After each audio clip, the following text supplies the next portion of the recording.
Alors vous avez parlé des moyens déployés. Le Premier ministre a annoncé qu'une enveloppe de 400 milliards de centimes a été dégagée pour assurer bien sûr la disponibilité de tous les produits nécessaires pour faire face bien sûr à une large contamination du coronavirus à travers tout le territoire national. Comment expliquer que tous ces moyens ont été déployés, on n'arrive pas à trouver les bavettes et les gels hydroalcooliques à travers tout le pays?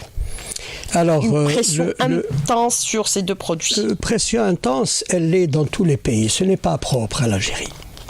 Et puis, ce qui se passe en Algérie, je voudrais que les Algériens sachent que ce n'est pas la traduction d'une défaillance du système national algérien, même s'il n'a pas encore atteint l'efficacité totale. Ce qui se passe ici, vous n'avez qu'à voir les vidéos, les images qui nous sont transmises de l'étranger, pillage des centres commerciaux, même pillage des hôpitaux aussi pour les bavettes. Alors, nous avons une quantité suffisante de bavettes. J'ai demandé à tous les hôpitaux de nous faire état de leur stock. Et on leur a laissé un stock suffisant pour faire face chacun dans sa région. Et tout le surplus est emmagasiné maintenant au niveau de la pharmacie centrale qui va exécuter en temps nécessaire la répartition selon les besoins. Maintenant, lorsque nous avons été affectés par ce fléau, on a réuni l'ensemble des fabricants de bavettes et on a interdit toute exportation. Sachez que certains nous ont devancés, c'est-à-dire dès l'épidémie en Chine, on a commencé à exporter, on a commencé à faire des stocks dans le privé. Donc on a fait cesser toute opération de transfert vers l'étranger. Nous avons mis en marche assister tous les fabricants et ça reprend très bien.